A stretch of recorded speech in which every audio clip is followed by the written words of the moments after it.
Welcome back to NewsMakers. On the panel, Hector Matthews, Jamie Gough and Bruce Ansley. On the local front, the press have been looking at the credit card spend of Tony Marriott and Bob Parker, and they've released some interesting revelations over the past week. Whether it's really the scandal of the century remains to be seen. But there have been some interesting blemishes. LeCaff sent Bob Parker's personal coffee account bill to the council for processing. It duly was, and no one seemed to raise an eyelid until Bob Parker saw that the press were getting a hold of this and decided to reimburse the council. Then we have the case of Tony Marriott over in the States. He buys tickets to the NBA basketball on the council credit card, which is against the rules. And of course the breakfast meetings, which included the mayoress privy to Bob and Tony's breakfast, once again paid by the public plastic. Should we be outraged, or is this much ado about nothing? Hector?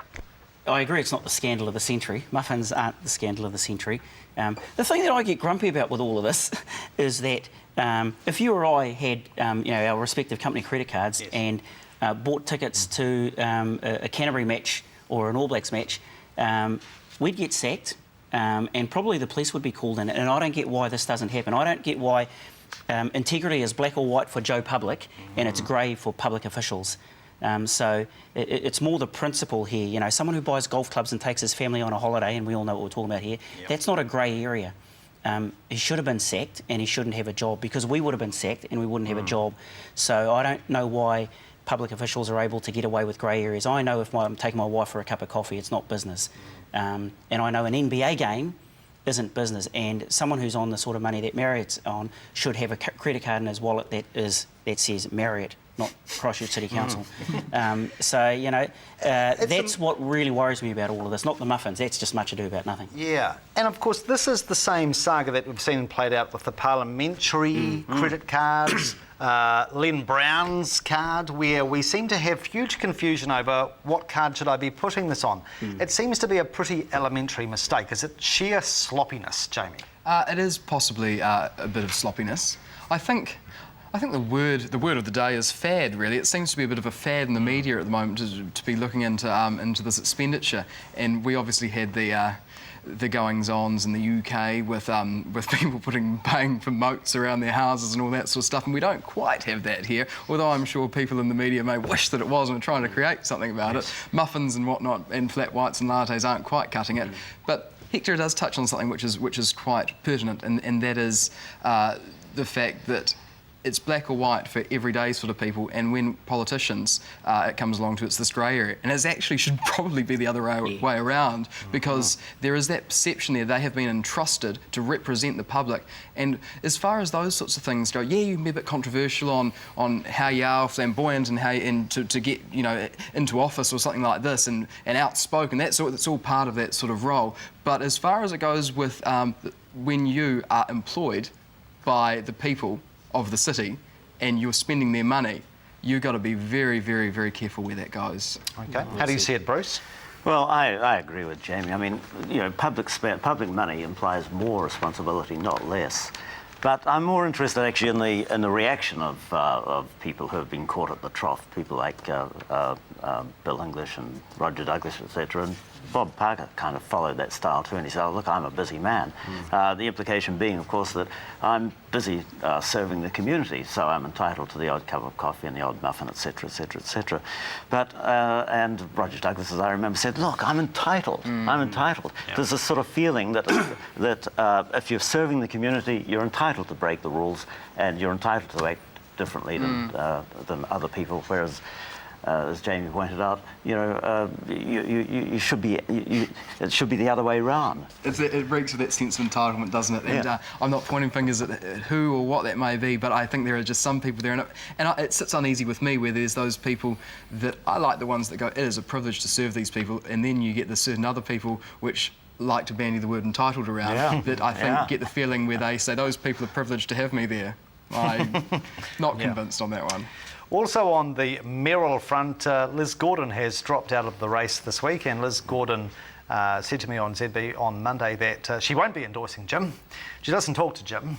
In fact, I don't think they've spoken for about 7 years. However, she would probably prefer to have Jim as mayor than Bob, hence why she's pulling out. Of course, Bob Parker says this is the great conspiracy of the left conspiring against him. Is he right? I've never really bought into conspiracy theories much. I mean, look, this is no more a conspiracy than National not putting someone up against Rodney Hyde. I mean, had they put someone up against Rodney Hyde, ACT wouldn't have any seats in Parliament. So that's far more a conspiracy than this. However, it's just politics.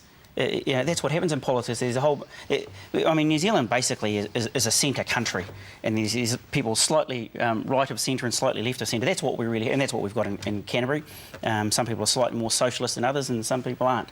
And what you've got here is Liz, who's slightly left of centre, and Jim, who's probably a bit more left of centre, and they figure out, well, that will split some of the constituency, and she's probably pulled back in the interests of the team or something. I don't think that's a conspiracy. I just think that's politics. But Bob's making good PR out of it, isn't he? And I guess that's politics as well. So good on them all. All fair in love and war, yeah. The machine dynamic to local body politics. Obviously, Jamie, you are very much your own man. You don't believe there should be some massive artillery behind you. No. What do you think of this? In saying that, though, I did run under the banner of independent citizens. Yeah. The thing I like about that is you don't have to run it past anyone how you vote. Thank goodness, because I'd be buggered if you did. But I'm not a big believer in, and it sounds like such an oxymoron. Maybe I'm just so silly and idealistic, but I don't believe that politics has a place at local body politics level. The party machine sort of scares me. The politicking scares me. I'm probably in the wrong job by the sounds of things. But it is how it is, and as Hector says, that is politics. People are going to do all this sort of stuff, and ultimately, the people of Christchurch will decide who they want. I wish this was a conspiracy. Well, it'd be a lot more fun, wouldn't it? Yeah, exactly. I mean, what are we doing here? Jim Anderton versus Bob Parker. Yeah, right. But do you know what I quite like about all this? Even Auckland does better than that. It's gone kind of got nutter on nutter. I know, exactly. But it's good. Look, there's interest in it. We're talking about it, and Christchurch in particular is quite apathetic to local body politics. And I love it, the fact that it'll be obvious that there'll be a higher voter turnout in this election than there was in the last one, and probably higher again than there was in the one before that. And that's good. That's great stuff. One fascinating possibility to look forward to is, in the event Jim Anderton does win the mayoralty and Liz Gordon wins the City Council seat in Riccarton Wigram, to watch the dynamics around the council table. Yeah. Will be fascinating, won't it? I don't know if I want to be there then. You could sell tickets. Anyway. But the thing is, and that's the thing that annoys me, just especially in central politics, I just think that this party politics thing is counterproductive if you want to be pro-Christchurch. It's a case-by-case basis. Where do we want to go? What makes sense? Who cares what side of the fence someone sits on a particular issue? And it gets really, really counterproductive when this party politics really comes into it. All right, we'll take a break. We'll have a look at some other local issues, including Middleton Grange. Not a flash week for them, I'm sure you would agree. We'll have a look at that and other matters shortly. Do stay with us.